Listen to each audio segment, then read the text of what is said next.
you know, such a wonderful and supportive person. She was one person who, throughout all of this, she never was like, oh, this ain't gonna happen, or oh, it's taking too long. She was never like that. Her spirit was just like, anytime I was just like, hey, it's one time, she was always supportive. And I feel like she was supportive because she could see the broader vision. But I'm not gonna speak for her, so let me just go ahead and bring her on. Jessica, are you on the line? I am. How are you?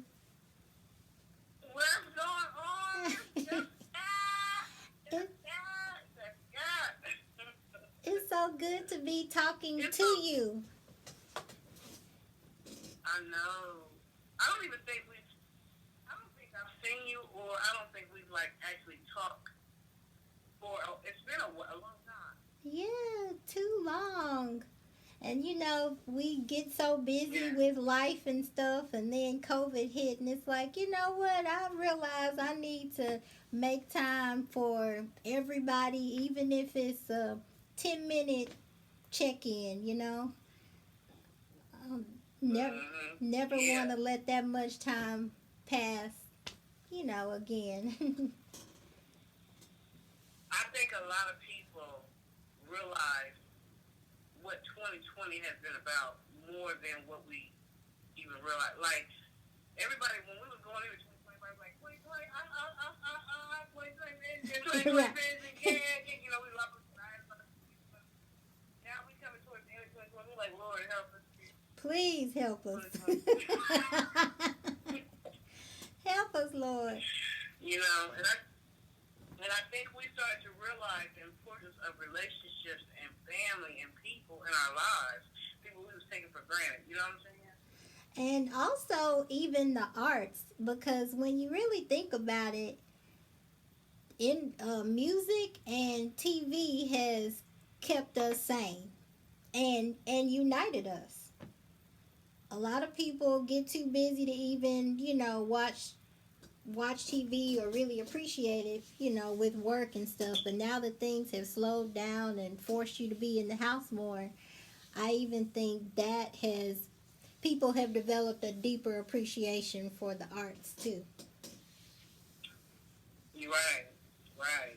That's the only thing kept them sane. Right. Especially for the people who, like, think about the single people who don't have family members. They was living by themselves before COVID. Right. I'm sure TV and the phone was their best friend. Yeah, like me. That's me. and even and Right, even right, right. even my cello, I mean, we know I love my instrument and music, but I didn't necessarily have time to really just work on things to express myself. I was always working on something for a performance. But between COVID Mm-hmm. and the protests and riots were pretty bad here, especially in my part of town.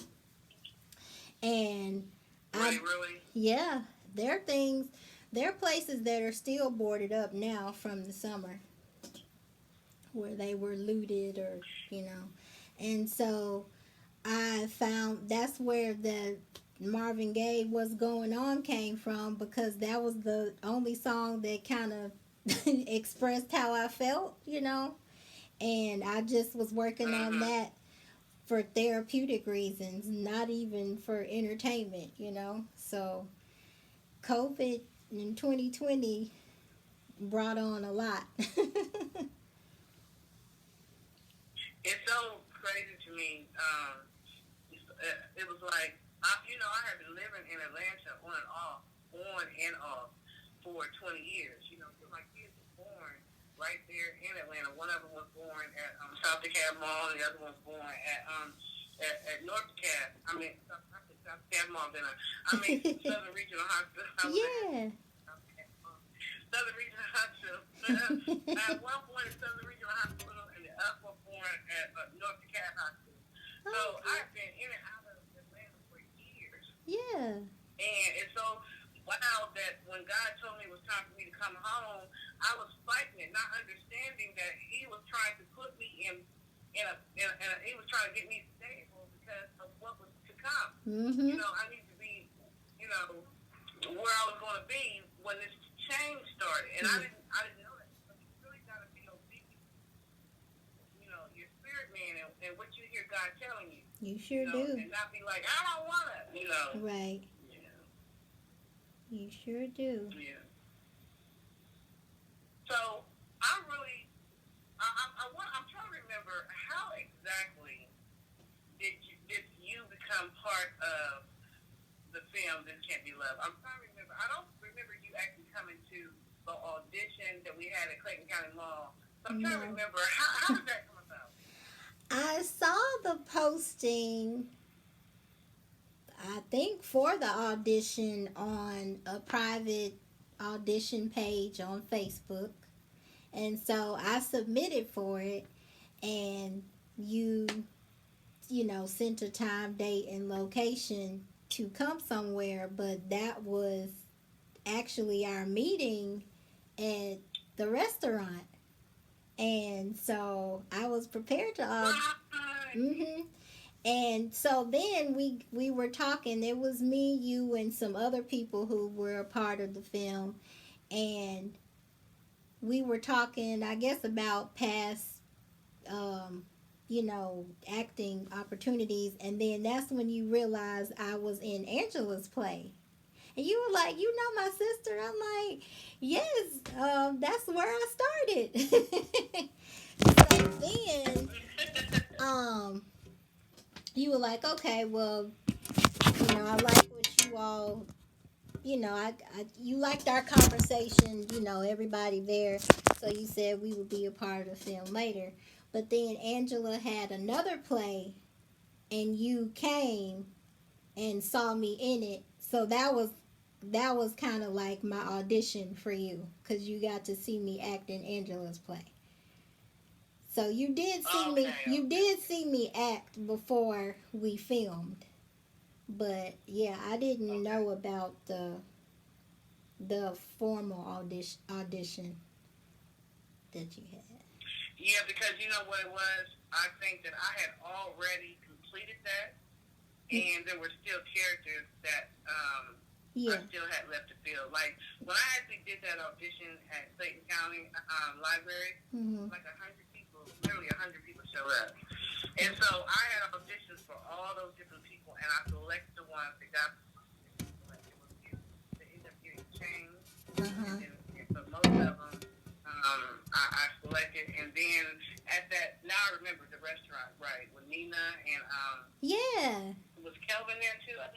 I think so. Yeah, and so, and I do remember, I think I went more off of your resume versus interviewing anybody at that particular time. And I think I went off of stuff that you already have posted, like your portfolios or something like that. Somehow, however I selected y'all, I had already seen or knew that you had the ability, but I didn't know about you and my sister until that day. Yeah.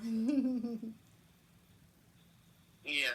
I think that after I saw you play your play, that's when I gave you who you would want to be. Yeah.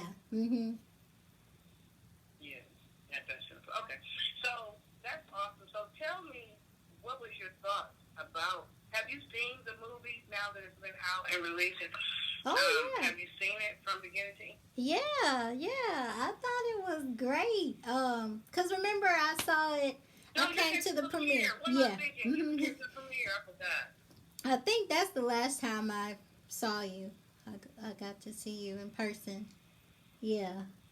No, I thought it was great, and such a powerful message, but even in the midst of the heaviness and the seriousness, I liked your character. Your character brought some humor and happiness, which I guess Grandma always does. And yeah, and I thought it was developed really well, and my scene and character at the end, it was really sweet to see her come out. Oh, you were funny. You brought like you and Jennifer Nash. Y'all really brought that. So y'all made it funny. I love Yeah. those characters. What you got to say? Yeah, it was really great Yeah, filming I with love. everyone in my scene. So it was nice to be a part of the happy ending, and to let Mm-hmm. a viewer know who could relate to the experience, that the Patrice's character had, that you can overcome it, and it's not the end, and it's just part of some people's story, some people's journey, but you can have a happy ending. I thought it was beautiful. So after that, after we had the premiere, which I really wanted, I really did that. People don't realize I really did that premiere more for the actors than anybody. I wanted them to have that experience because they waited so long. For those who waited all that time, all that time for their parts and roles, the people who still was hanging on and waiting and believing. I wanted to have that for me. I did all that because I wanted them to have that kind of experience. So Oh, for all the people who came, that just made me feel good. And do you know that? But then I actually put it out on YouTube because that's where I was led to put it at. I don't know where we'll go from there. I don't know how God inspired me to what to do with it after that. But it already has over 10,000 views since I put it out in January, and yay! and I got a lot of comments. Mhm. Yes, and it has like 241 likes.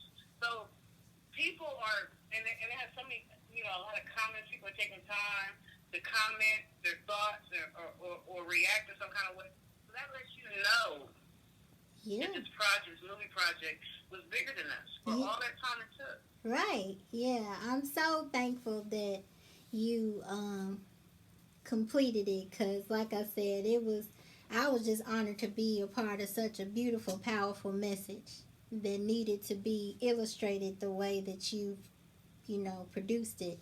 And I bet it'll have even more by the end of 2020.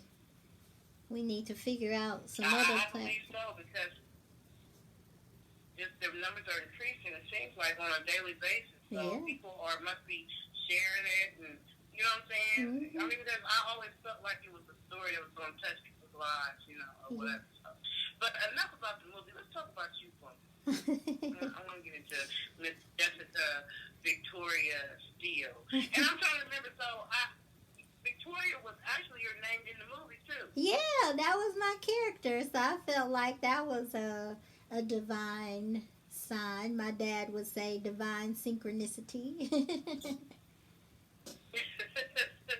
Yeah. Yes, yes. So I never knew that you graduated from Spelman. I never knew that. Yeah.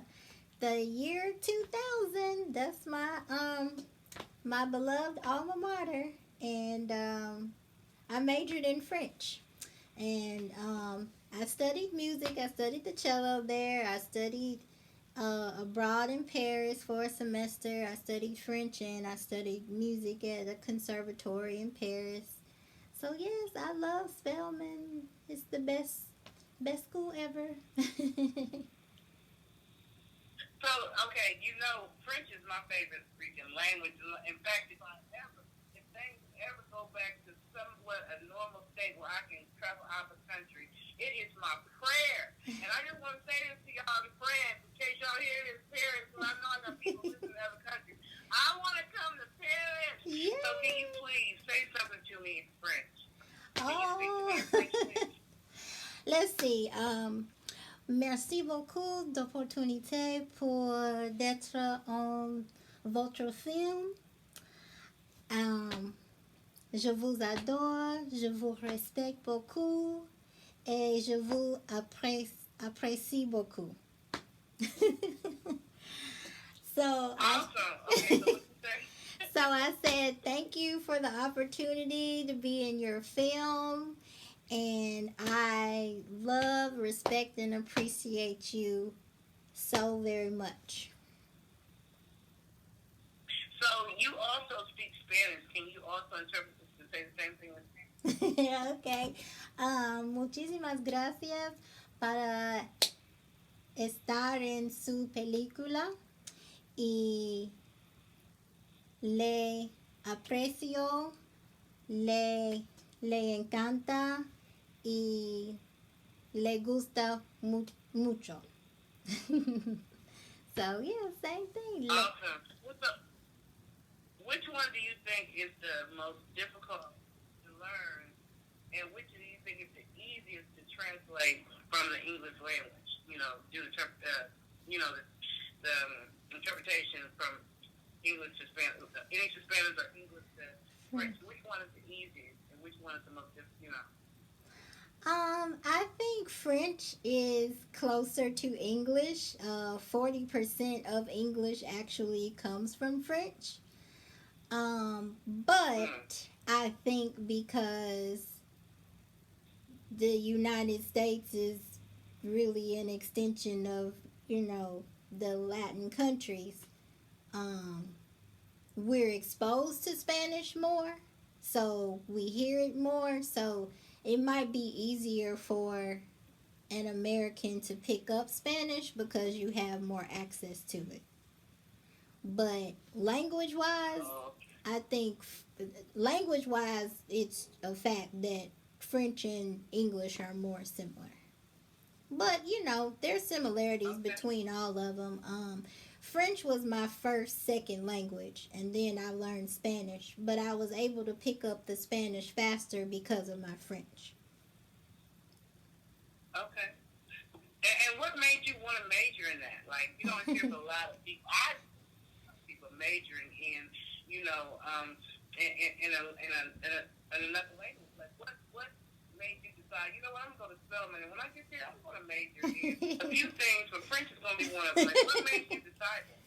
Well, originally I was a political science major, because I was good at writing papers and social studies. But when I got there, the summer before I went to school was the summer the Olympics was in Atlanta. And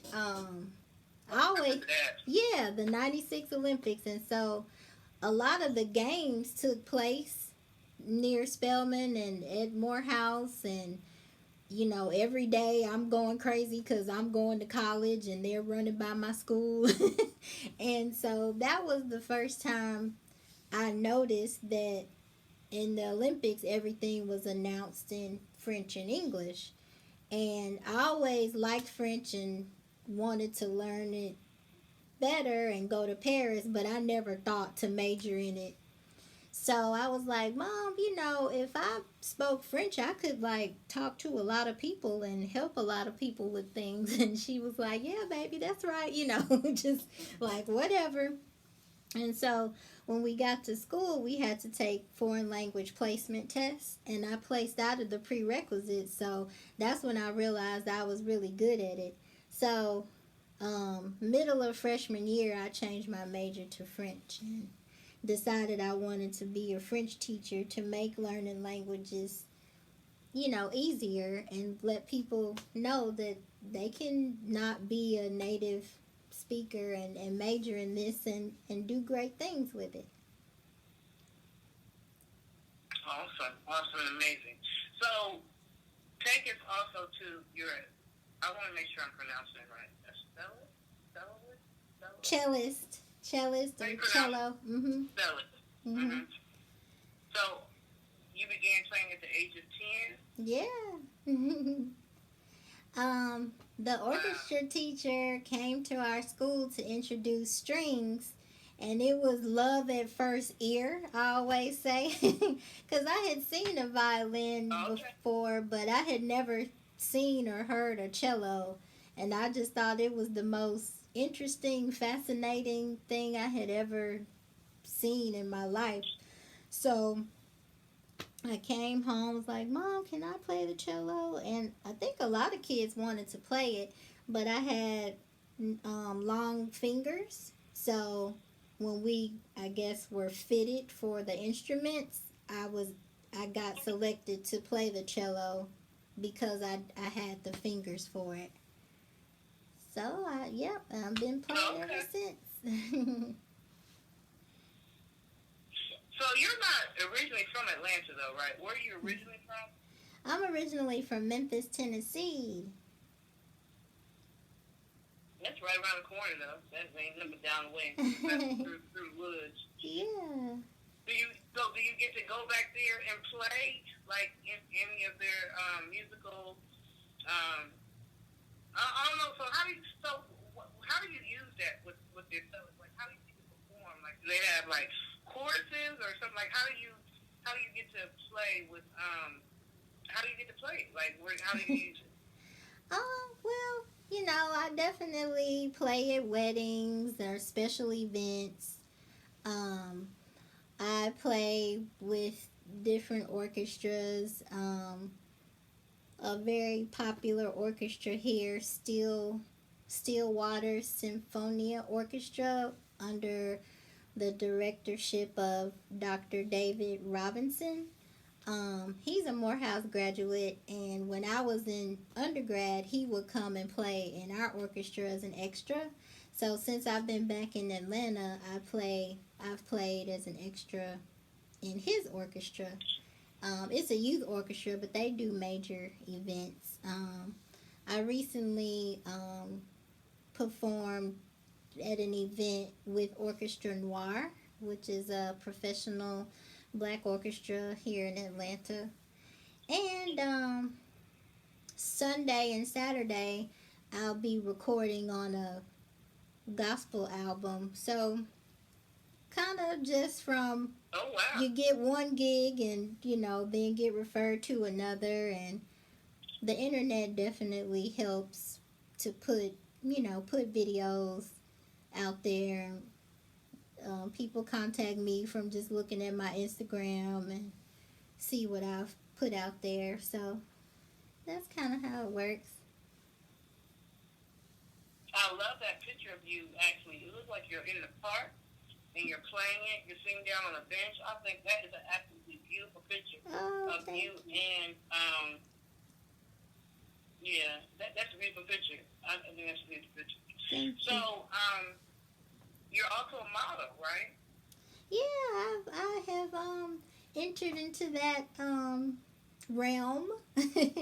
Something I always wanted to do. I did a little modeling when I was like in high school with in Memphis, the department store Goldsmiths, before Macy's or Rich's bought it out. They had a team board, and we would do fashion shows in the department store. So that was fun. So yeah, I've been doing a little modeling, and it's really fun. I think I like the fashion shows because they combine music, and fashion. And then one day I would love to be in a fashion show in Paris with the French, or do a commercial in French. So, we have to keep our dreams. And you were on television. You were on Why Did I Become a Model with Van Miller. I saw you. Oh, I was all the way in line. Man, I guess y'all, yeah, I said, I'm like, oh, hold on, wait a minute now. That's my actress. So just give me love. I'm trying to win my phone. Let me get this. Yeah. She is so awesome and amazing and beautiful, and she just makes such beautiful clothing, and that show was a really great idea. It really was. Mm-hmm. I actually drove my daughter all the way, because at this point I had come back to Columbus, Ohio, which is my hometown. Mm-hmm. But I drove my daughter all the way to South Carolina. Yeah, I think it was South Carolina we went to. For that audition to be a part of that. And actually, her episode was one of the episodes that was chosen, like how yours was. Yay. Yeah, so that was pretty good for her. Yeah, she's beautiful. So tell her to keep it up.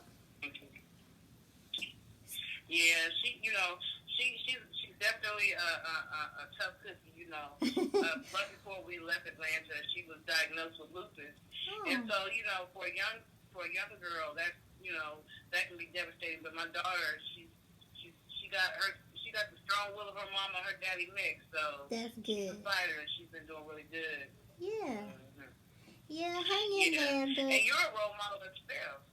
but oh, well, Yeah, um, you are.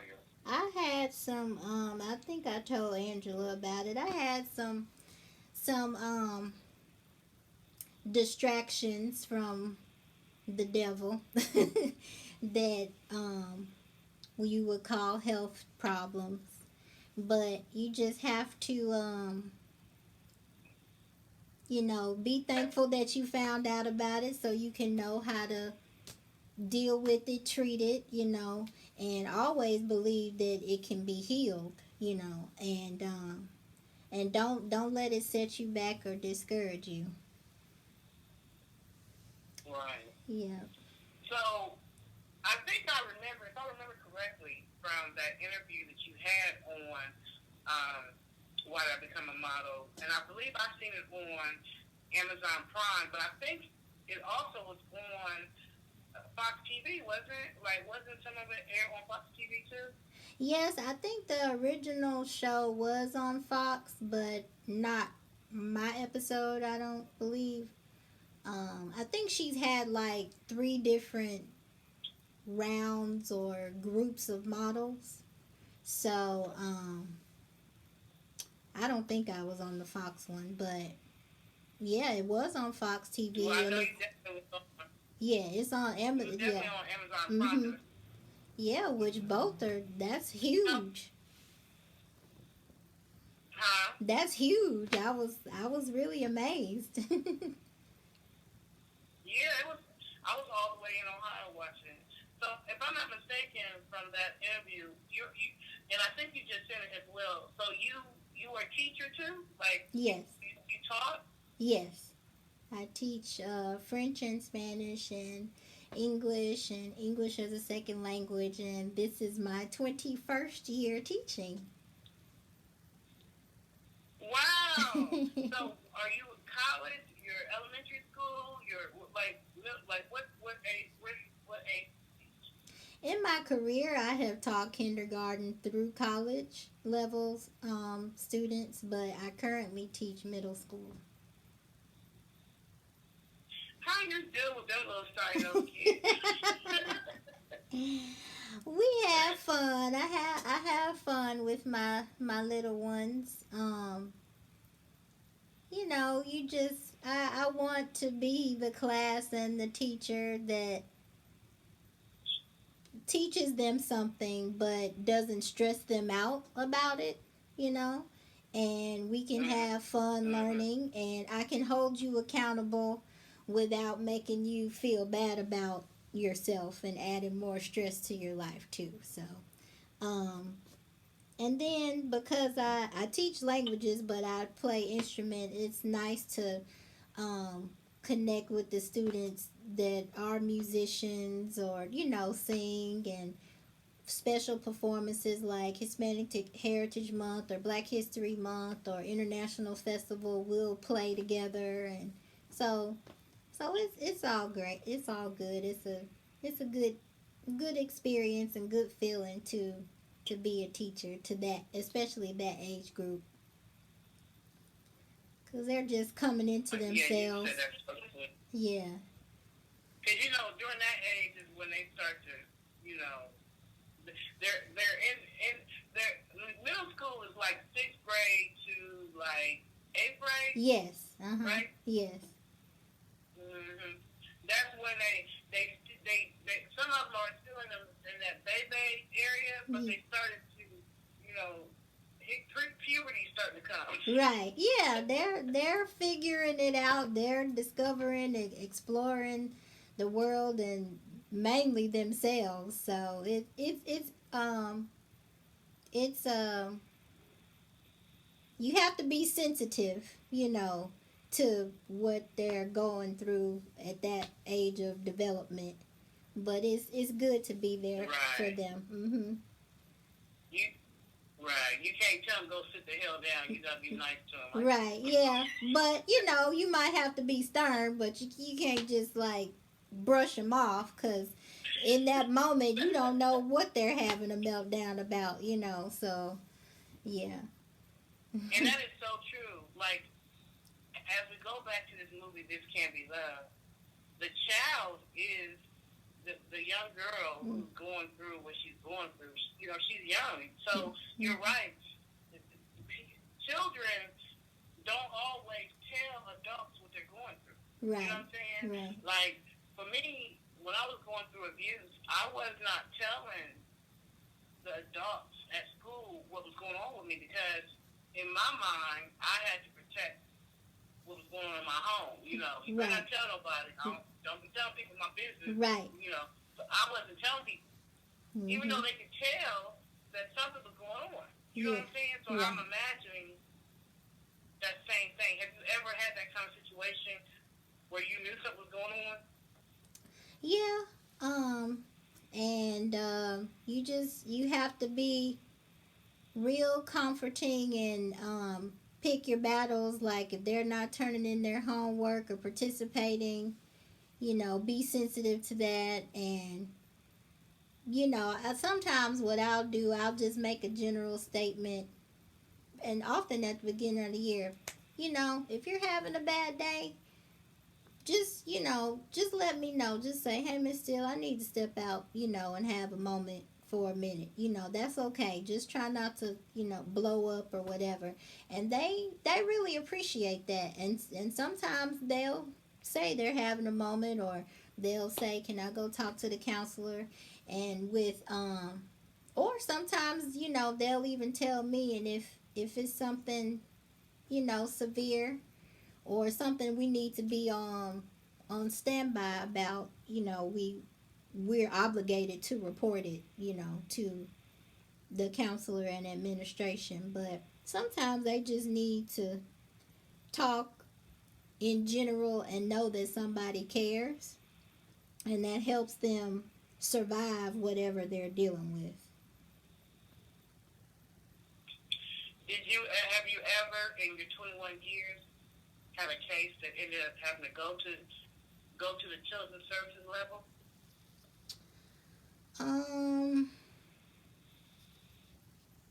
I think, yeah, I wasn't the one who knew about it initially, but I was involved in, like, conferences and hearings. Yep.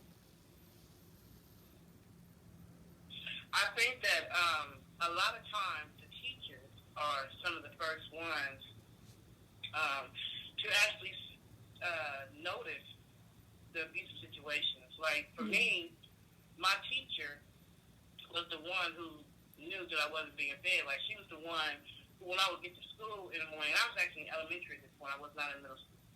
But there must have been something about the way I looked, or something, that made her feel like I wasn't eating, which I really wasn't. I wasn't being fed the way I should be, or whatever. But the teacher must have known about the way I looked, or whatever. So when I would come to school, she would take me to the back room while everybody else was in class. She would take me to the back room and she would feed me breakfast. And she did this very often. Or she would bring clothes or whatever. So teachers are a lot of times the first ones to recognize when there's abuse going on with the students. Yeah. Yeah, I've definitely made sure I've brought, food for, certain kids that, knew were having trouble, or even take that extra moment, like, you okay? How was your day? What'd you do this weekend? That kind of thing. Just to check in. So teachers are definitely first responders when it comes to the emotional well-being of their students.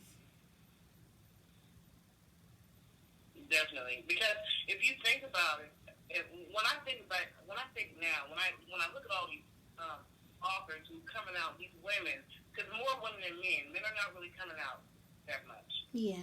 Not yet. A little bit. Tyler Perry probably helped them come out a little bit more than they was coming out. Right. But women are writing books about it. We're talking about the stuff that happened to us as children. You know what I'm saying? Right. So when I think about all that I was going through at a young age, I know there's a lot of people that was fighting because like these books coming out now. Mm-hmm. So you're wondering, like, how many teachers, unlike yourself, knew or suspected that things was going on, but never reported it. Right. You know what I'm saying? Right. Because they didn't want to get involved, or you know. And then, you know, sometimes I've seen situations where reporting it, you know, it may be reported, but the kid ended up in a worse situation than where they were removed from, too. So, Yes. you know, so I think, you talk the foster care families and stuff. Right. So, you know, I think that, you know, the schools, the teachers, you know, definitely need to report what they know, but I think when it gets higher up, it's a tough call sometimes to take it further because so many kids end up in worse situations. Yeah, it's a hard. I would say, yeah, that's the hardest thing because you think you're helping, you're trying to help them by getting them out of that situation, but if they go to a foster home and then the foster home hasn't been thoroughly checked out, or it's abusing the kids, who's like taking them from there to there, you know, yeah. So, or if you take them out of the main home, but then you put them with a family member, the family member ain't no better. Like, oh my God, you know, like poor these children. Yeah. You know, so I commend you, in all honesty, for being a teacher and the love that I already know you show to your students. I bet you do make it fun. I bet they love. I can't wait to get to Miss Neal's class. You know, I bet they love, coming to your class because they know that in spite of what they might have been going through, they're gonna walk out of your class smiling, happy. You know what I'm saying, for the most part. So kudos to you because being a teacher is not an easy job. It's not. And these parents are starting to understand that now that they're kids at home. Yeah, 2020 vision about a lot of things became clear. Right. Couldn't get the parent on a damn teacher conference for years. All of a sudden, the parents got the teachers on speed dial. They're trying to call me now. Right. They're trying to call me when they was in my class. That's funny. So, back to you and this love of French and being in Paris. I have always wanted to go to Paris. So you study at what is this? How do you pronounce it? École Normale des Musiques. École. So in French, the E is pronounced A only if it has that accent mark on it. Kind of like the word fiance.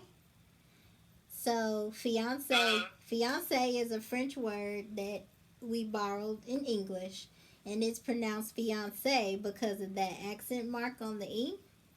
So my conservatory is called École Normale de Musique. Oh, okay. École Normale de Musique. Yay, girl, you sound good. Très bien, très bien. I may not be able to say nothing else, but hey, Normale. Yay, très bien. I always start the year off with my students. You know a lot more French than you think. Like encore, like at a concert, and you want them to play again. You say encore, encore. That means again. And that's French. Yeah. And I know we. That's right. We means yes. Croissant is a French word. Restaurant is a French word. It is? Yeah, restaurant, that's a French word. And you know, when you invite somebody, and on the invitation it says RSVP. RSVP is a French acronym. It means Répondez-vous s'il vous plaît, which means respond please. So see, you know a lot of Oh, French, you just wow. didn't know it. Didn't even know it. Yeah. Didn't even know it. That's what's up. So what you got coming up? So first of all, tell us about the different plays and stuff that you've been in. I know my sister. You've been in at least two of my sister's plays, right? Yes. I love Angela's work and the messages in her plays too. Um, wow, it's been a while since I've been in a stage play. I miss theater. Um, Oh, I've been in your film. I was in a thriller film called Karma. I was in okay. that's on Vimeo and Amazon. And with the modeling, I was in a fashion show on a reality shoot YouTube show about fashion designers called Fashionaires of Atlanta. And the fashion show is on and the auditions are on an episode of that show on YouTube. Um, yeah. So I've done a few things. I am working on a personal endeavor that will combine all of my interests and talents, and hopefully you can be a part of that eventually because I love your song Superwoman. um I'm so glad you like that song. I'm so glad you like that song. I love that song. I'm like that. So it'll be, I think I'm gonna call it Music Appreciation with Jessica Victoria Cellist. And it'll be like Okay. music theory for non-musicians. So where I'll cover popular songs, like rap songs or mainstream songs, but like break down some actual musical aspect of it, like it changed from major key to minor key, or these notes are really challenging, so that shows the true exceptional ability of the artist, or the rhythm is what made this song really interesting or unique, or things like that. But I'm going to do the episodes in English, French, and Spanish, so that Wow. yeah, so that like someone like you who likes French, you could learn some French from watching the French episode through a content of your interest. That's often an easier way to learn a foreign language. Like, let's say somebody is a lawyer and they want to learn Spanish because that might help them at work, with potential clients. Well, it probably would be a good idea for them to maybe watch Law and Order in Spanish. So, just kind of a fun, lighthearted, musical way to learn some things in the different languages. But I'm also going to create my own commercials. So, Okay. because, I've done some things, but, nothing major. I'm not a millionaire yet. But, you can't sit I like to call it a millionaire in the making. A millionaire in the making. Yeah. Millionaire in the making. Right. It's coming. But one thing, another thing that the year of 2020 has taught me is, we don't need to sit around and wait for anything to happen. If there's something we feel like we want or need to happen, we need to make it happen now. Because you feel me? If tomorrow ain't promised. it sure is not. So, with technology, with the cell phone, with the internet, you can create your own platform. You can, create whatever you want to do. So I'll be rolling that out pretty soon. And eventually I, want indie artists and talented people like yourself to be a part of it. So if you have sheet music for Superwoman, huh? Do you have sheet music for Superwoman? So with Superwoman, the beat. When you say sheet music, you're talking about who actually did the music part of it, or you talking about when you say explain to me? I don't know I don't know. I'm one of those raw ones, so I don't know what is sheet music. Explain to me what sheet music is. So like how in the orchestra the musicians are reading music off of the stand. Okay, so that would be something that Mr. Hank, because Mr. Hank is the one who created the beat. Okay. So he will be the one who actually have, if there's any sheet music, it will come through him. Okay. I'm the one who just wrote the lyrics and sang the music, but he's the one who actually, he created the beat, and he's the one who mixed and mastered the song. Okay. I mean, who did the mixing and all that kind of stuff. Okay. I was just a singer and the writer. Okay, so, well, don't just say you were just, because the song was the lyrics, but the music behind it combined with your beautiful voice and the awesome lyrics, is what culminated this masterpiece. And so what I want, what I would like to highlight is the music behind it that brought the lyrics to life, So ask so Mr. I would just need to reach out to ask Mr. Hanky. So I can be working on that, and a lot of musicians play by ear, and definitely audiences hear a song, they don't see the sheet music, but in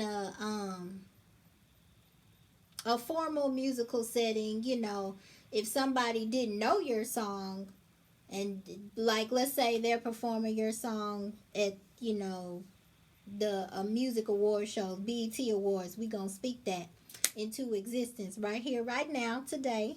Amen. Speak it. Right. Yes. So let's say there was the musicians, strings, winds, brass, drums, whatever, they don't know your song and they're gonna rehearse it in 3 days. They would be called to the rehearsal and get the sheet music, and they know that this symbol creates this beat, whatever. They practice it a few times, and boom, you're performing live with a live band on Saturday Night Live and BET Awards with Superwoman. You know what I always wanted to do? You say something. I always wanted to do that. In fact, Mr. Hanky, I remember when I was still living in Atlanta, and we were working a lot more closely together during that time when I was, pushing it or whatever. And that was his thing for me. He wanted me to get a band. He wanted me to sing with a band.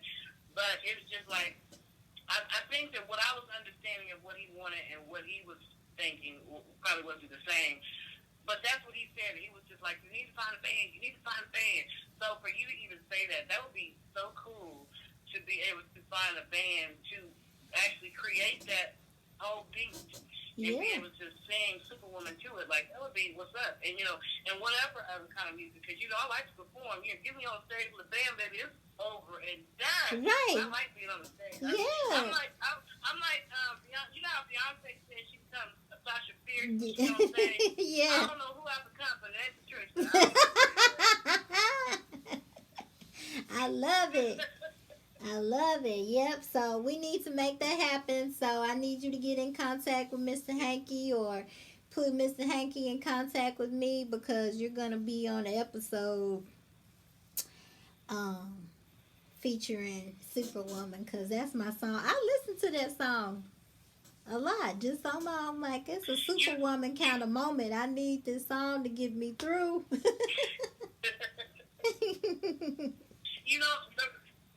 That, to me, that song, I played that And it was a theme song in my life. You know what I'm saying? Because I was really thinking about the everyday woman, the woman who got the responsibilities. You know, she got the kids, she got the work, she got to take care of this, that, and the other. She's just an everyday woman. She trying to go out here and make that money. She trying to do what she got to do. You know, Yeah, because, you know, it's hard out here. it You sure know, is. and if she got a good man, a supportive man who got her back, then that's even the better. You know, but Right. it's about a strong woman, and that character, you know, Patricia's character, Mm-hmm. she ended up having to be strong. You know what I'm saying? She Yeah. had to find and discover the superwoman within to get over everything that she had been through from childhood to adulthood. Right. So a lot of women have told me, a lot of people, not just women, a lot of people have told me that they love that song. It's almost like a classic without, you know, being a classic because that song is not a new song. I wrote that song in 2015, and I really got a chance to promote it with Coast to Coast in 2016. But like I tell all the artists, if you don't have 1 million, 2 million, 12 million views on your YouTube or on your music, then it's still new. People ain't heard it. So Yeah. people, when they hear it, they still love it. Yeah, well, it's a classic to me, and it's like the 21st century hip version of Superwoman, you know, from your 80s, the slow jam. Oh yeah, yeah. Mhm. Karen. I'm not Wimbush, Karen Wimbush, isn't that her name? Yeah. Mhm. No, Yeah. that was Karen Wimbush. No, who was it? No, that was one. I'm not your superwoman. That was Karen. What was her name? She did that. Well, the first time I heard it. Now, maybe Karen Wimbush did do something. I don't know. But the first, I'm about to find. So, cause I gotta say that name. I gotta say this word. She married that. She married one of the. Not your superwoman. I'm about to see. Karen White. It was Karen White. That was her name. Karen White. Karen White. Okay, I got the W right. Uh-huh. But yeah, that was a powerful Karen White. that was a powerful song, you know, for then. So I really love yours because it's an upbeat. I love that song. I have so many people have said that my prayer is that at some point it will make it to the masses and people will be able to enjoy it. I know it's a hit song. I've always been telling Mr. Hankey, like Mr. Hankey, that's a hit song, you know, but you know, I guess it'll reach the light of day when it's supposed to. But for or maybe it'll reach whoever it's supposed. I don't know. But I know that everywhere I have gone, I performed that song in Chicago, in New York, Miami, LA, all over the places. Everywhere I went, literally, they love that song. So that was definitely a hit song for me. Yeah. And Open Doors is another song that's becoming a hit song that was done by Mr. Hankey. He created that beat as well. And that song is a hit song as well because on Facebook it has almost 200,000 views, and I'm tripping off of that. Wow. 8,000 views. Yeah, people like that song. Mr. Hankey, he know what he doing. He mix some songs together. I ain't lying. Yay, Mr. Hankey. Yeah, he was doing his thing, you know, but he made a lot of different hits and stuff. So I definitely will get in touch with him. Keep me, and you know, are you friends with him on Facebook? I don't know. What's his name on Facebook? Because he's one that he'll answer his messages and stuff. Mr. Hankey's pretty good about responding. He responded to me too when he ain't mad at me. Is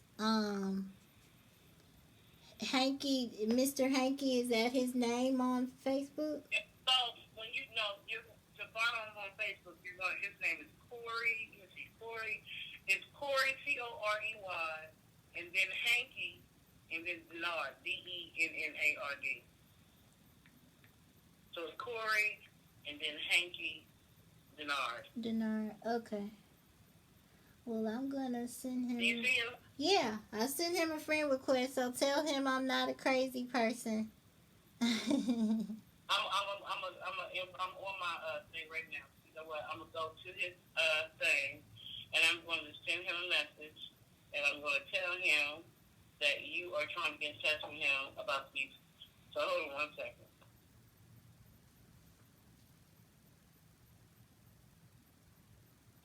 So let me send her a message. Hold on one second. Jessica, Steele. You know, it's unscripted, so you know I don't be caring about no Jessica is trying to get in touch with you. She said, now tell me what you said. She said she would like the sheet music. The sheet, and he's a musician too, so he's gonna know. Yeah. Sheet music for Superwoman, for your orchestra or something like that. For my show. Or for your show. Or for your show. For her show. She sent you a friend request. That's what I'm just going to say. She sent you a friend request. Okay. There. So, there you go. So I sent it to him so he knows you're not crazy. Yeah, so that would be cool. You know, that doesn't do nothing but pump him up more anyway, because his talent is getting out in a whole bunch of different ways. You know? And I believe that he went to a historically black college as well, and he was in the band, so he's going to understand what you mean by... Yeah. He went to...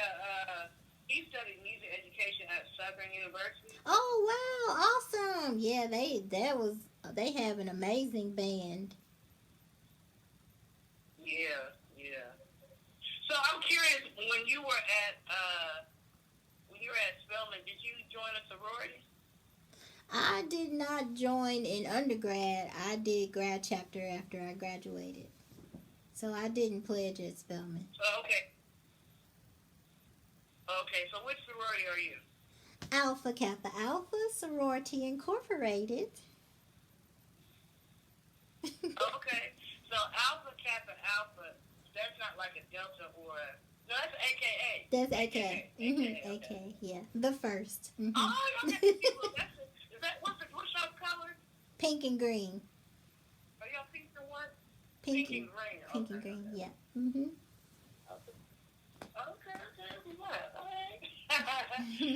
So, what, do you have any websites or anything out there? Do I have, no, not yet. Just social media pages. I'm trying to close out 2020 with all of that. So I have a YouTube. I have a YouTube. I have a Facebook. I have a Instagram and Twitter page. Okay, well tell us what they are. What are they so people can look them up? Okay, so Facebook is actress Jessica Victoria Cellist. And Instagram is model act Jessica Victoria Cellist. And Twitter is JV model act cello. And YouTube is actress Jessica Victoria Cellist. Okay, all right, awesome, amazing. And for anybody who does not know, you actually can watch the movie This Can't Be Love, and you can see Jessica Steele doing her part in the movie. If you go to YouTube, you can just put in This Can't Be Love, Patricia Goins, and it should pop up, and you'll be able to see the movie and also the music video that we did for Superwoman. And then, and what did you say your YouTube page is? Model actress Jessica Victoria Cellist. Model, I'm looking it up now. Model actress Jessica Victoria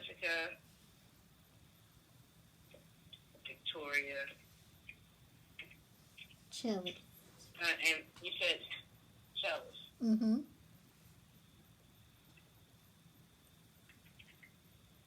me see if I find it. So I said, yeah, okay, there you go. So let me go ahead and add you to my.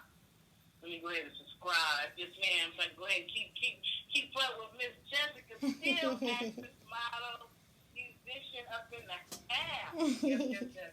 I appreciate you so much for coming on. So, I always like to ask for every guest that comes on Move Unscripted, I always like to ask you to give words of encouragement or wisdom or knowledge or inspiration, whatever you want to give to someone who either wants to become a musician or actress or model, like what, or just follow their dreams, period. What words of advice would you give?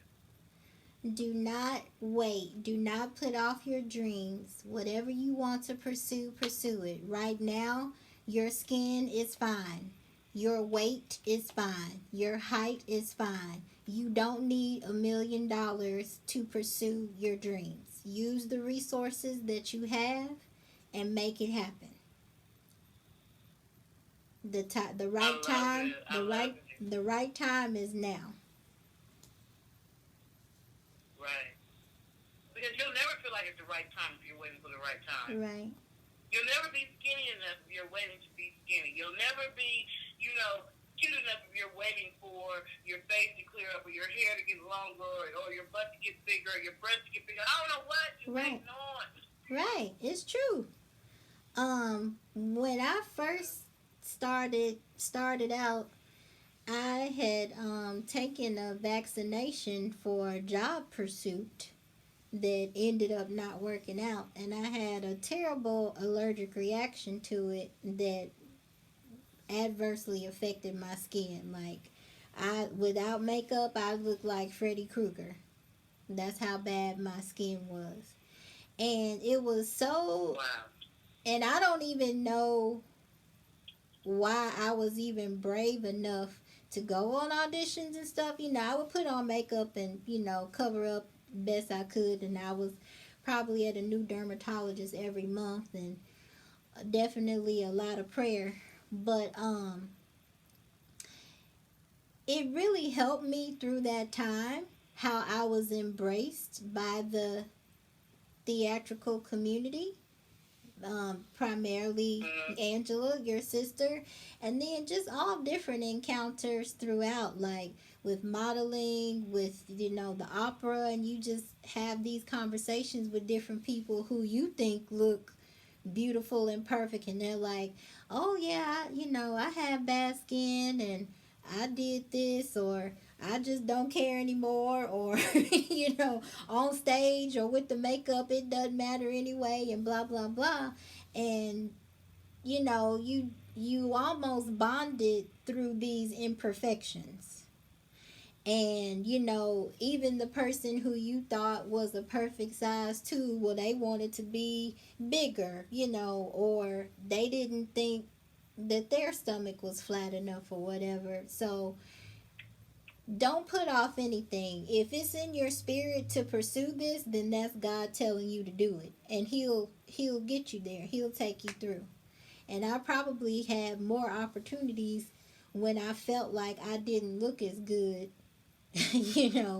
than even when my skin did clear up, or to pursue modeling. I was probably at my biggest weight and got booked for fashion shows and department stores and reality TV shows when, in theory, if I had gone with mainstream, I'd need to lose probably 40 pounds to even consider pursuing it. So if it's in your spirit to do something, that's God telling you to do it. And don't worry about the rest. The way you look now is fine. I would love to piggyback off of what you just said, because you're so right. A lot of times,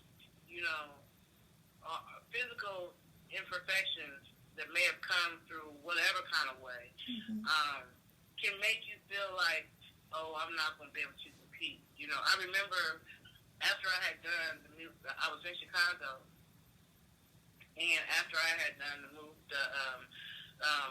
we had completed, me and Mr. Hank had completed, the music for Superwoman. And during that time, I was having dental issues. And I ended up having to go to the dentist and had to have a large number of teeth removed. And I was devastated, because I was always known for a beautiful smile or whatever throughout my childhood or whatever. Mm-hmm. So during the time when it was time to start performing that song, I was really like hesitant. I was really like, how am I going to go up here and perform? And I'm missing, these teeth or whatever. And God just put in my spirit, beauty is what is within. Mm-hmm. And whatever is within is going to flow outwardly in spite of what you feel might be ugly, whatever. So Amen. when we won that contest in Atlanta for Superwoman, I was up there without any partials in my mouth at that time. And performing even when I went to New York, California, I didn't have any partials. That was big for me. Mm-hmm. That was big for me. Anybody else been like, girl, go sit down somewhere, before somebody sees you missing teeth here and there. But I was, God put in my spirit, like, it don't matter what people think. People say you're too old, this, that, and the other. But here I am, a woman who's over the age of 40, who's missing some very important teeth of it, but didn't have partials at that time. And God said, do it. Mm-hmm. Do it anyway. And it ended up becoming, a success. And look at you, like you said, you dealt with something that wasn't even your freaking fault. Right. But you still got casted in major shows and movies and stuff, and them imperfections didn't stop that because the beauty is from within. And when you're able to understand that, you don't care about what the rest of the world sees because the rest of the world ain't gonna see your imperfections. What they're really gonna see is that beauty within. Right. Right. Because when I look at you in the movie, I don't think about no skin imperfections. I just laugh and I think how much humor your role brought to that movie and how you added such flavor and meaning to a part of the movie that was meant to be full of love and life. So I never saw any skin imperfections. People, when they see my music video, they sing Superwoman. They don't think about the fact that I'm missing, teeth here and there. They just think I love that song. Right. Yeah, you look beautiful. You look cute. You look fly to me. I didn't see your teeth, and you sounded like you had teeth. So, I still got it, but I don't be like, look here, look how many I'm missing right here. I don't do all that, but right. I just figure it is what it is, and I do what I do, and I don't worry about what people think. Because people, you can get all the fake everything. Fake food, fake butt, this, that, and people still could not like you. So it's all about how you feel about yourself. Right. And a Superman or a Superwoman within. That's what's important. All that other stuff. Think about it. When you first meet someone, their outer shell only matters until you get to know them. Right. Once you get to know them, it doesn't matter if they're beautiful or ugly because what you really know is the inner man, who they are. Exactly. So it is what it is. So for all of you, like Jessica said, if you got a dream or whatever, don't let nobody tell you you're too old, you're too fat, you're too skinny, your skin ain't cute enough, your hair low enough, your butt ain't big enough, you ain't this, you ain't that. You tell all them people go sit down somewhere. Sit and down. Go ahead and do you because tomorrow ain't promised. Right. That is so true. You made me. I don't even. I mean, you can be ashamed of your imperfections, or you can just understand that your imperfections don't make who you are. Right. And if God said that door is going to open for you, it's going to open for you no matter what imperfections you have. Right. And just, that you talking also made me go back and think about our beloved Chadwick Boseman. Like, every day that you are able to get up, even if you're sick, do it. If you can physically get up and go and do what you want to do. Because nobody on God's green earth had any idea that man would have been dealing with cancer in Black Panther. Like, are you kidding me? Right. But you know what? Right. I really hope that him filming the movie added some time to him on earth and helped him feel better instead of just sitting at home saying, oh, I'm sick, and I can't do anything anymore. I hope that him pursuing all of the projects that he did until the end while he was physically able, even though he was still dealing with that, at least brought him some joy and some comfort. And it probably will. All of my artistic opportunities have been therapeutic for me. Uh-huh. Uh-huh. Same here. The music was therapeutic for me. Mm-hmm. Completing that movie was so difficult, so emotionally draining. Not even to talk about financially Right. draining, Mm-hmm. but emotionally and spiritually, it was just like it was a battle. It was nothing but Courtney Butcher and my family, my sister, everybody who would just keep encouraging me. Some of the actors and stuff that was encouraging me, keep going, don't quit, don't give up. You can make it, you can do it. Because there were a lot of times, Jessica, where I was just like, I can't do this no more. I'm tired. Yeah. But I thank God that I kept going. I thank God for actors like you and for the producers and people who kept believing and encouraging me in spite of. So you definitely don't allow anything to make you feel like you can't follow your dreams, because if nothing else, if you don't get anything else out of this movie, This Can't Be Love, that we did, I understand that it was complete faith. Mm-hmm. It was done. It was. I believe that God said I can do it, and I'm going to keep doing it until it's done. It was straight faith and not nothing else. Yes. Amen. I appreciate you so much for coming on. I appreciate you for being just who you are. Your spirit is so beautiful, and you're such a beautiful person inside and out. And you just made me feel more comfortable about even stating something that's personal to me. You know what I'm saying? You made me feel like it's okay. Because that might help somebody else. There might be somebody else who got the next gift that is needed to cure something or keep somebody from committing suicide or something. There's something they have, and people have been telling them, speaking negative to them, telling them they can't do it because of this reason or that reason. So I'm hoping that what you just said and what I just said just encourage somebody to go ahead and do that, because the world is waiting on you. They're waiting on you to do what it is that God told you to do. That's and you got to stop letting what you think are limitations to keep you from doing it, from completing the assignment. Because if God has given you an assignment and you do not complete it, He's not going to force you, because you got free will. What He will do is He will give that assignment to someone else, because He said it's going to be done. It's going to be done with or without you. Right. That's right. And like I said earlier, even in the form of health issues, at this point, I recognize that those are distractions. And I'm not letting any distractions keep me from my assignment. That's right. That's right. And that's all it is. It's a distraction. Mm-hmm. It's a distraction. A lot of things will happen to make you want to give up. But that's just the enemy. Right. And you got to jump over those giants. You got to get past them giants, no matter what that giant is. Mm-hmm. Health, money, relationships, whatever it is. Right. Get over your giants. Yeah. I just love your energy. So thank you. I appreciate you once again. Everybody, make sure you go to Jessica's page, definitely her YouTube, and check out all her stuff. Is model, actress, Jessica Victoria Sellis Steele. Yeah, all that. You'll be able to actually see her play. I see, nice little videos on here too. What's going on? Juicy Fruit remix. Oh, snap! I'm not used to that. So definitely, you want to go check her out. Doing what she does. If you're looking for an actress for your next film or play or whatever, please reach out to Jessica, because she's gifted in both areas, film and theater.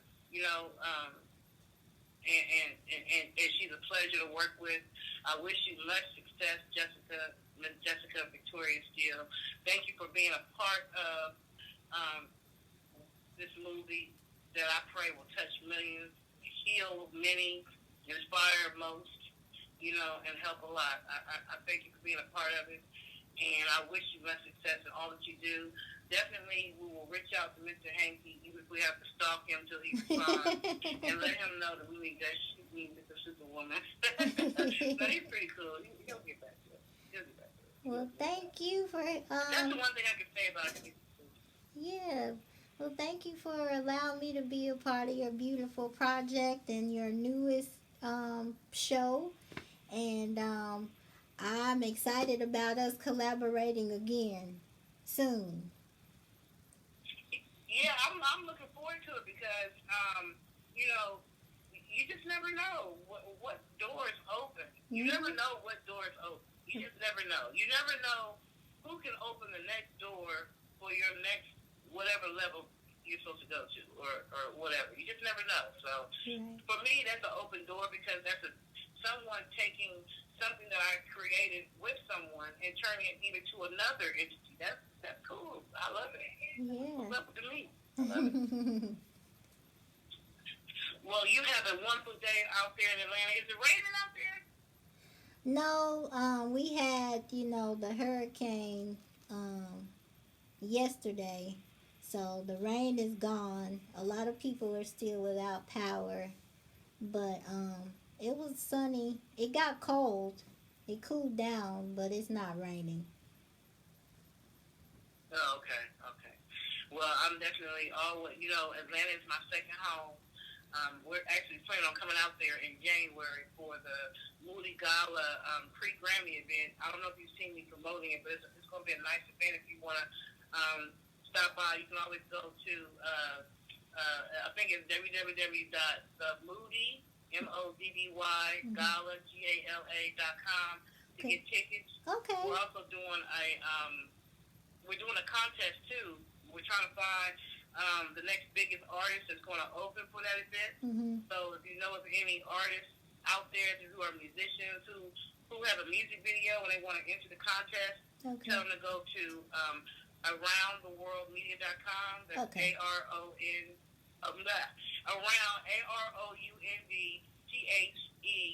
media.com. Around the world. Well, I forgot the world in there, didn't I? Aroundtheworldmedia.com. Yeah, I follow that. I follow that page. So feel free to, share on both of my pages too.